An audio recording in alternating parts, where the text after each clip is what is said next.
I dag der får vi besøg af en professor, der hedder Pythagoras. Og inden vi gør det, skal du lige pakke din mobil væk, Nana.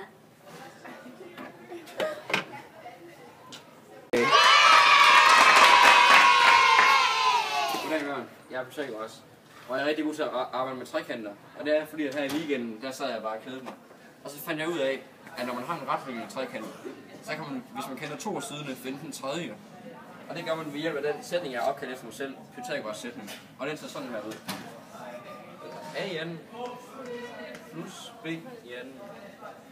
Og det er lige med C i anden. Så hvis vi eksempelvis tager en retvinklet trekant herhenne, her, og så kalder den her side, altså hypotenusen, for C, A og B. Så skal vi skrive nogle værdier på nu, som eksempelvis hedder 4 og 3. Det jeg prøver nu, der er, at jeg vil finde siden C, og det gør jeg ved at tage A i anden, altså som var 4 plus B i anden, som jo altså var 3.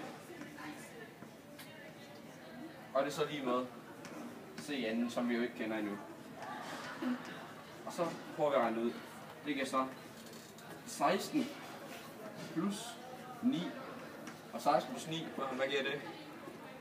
Så 25.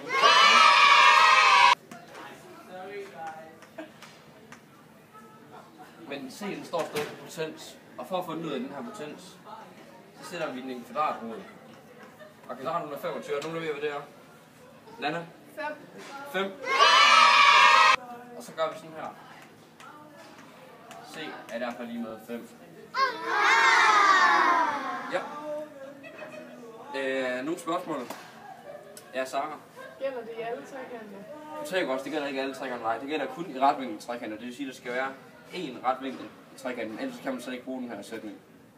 Så det var alt for mig. Tak for det.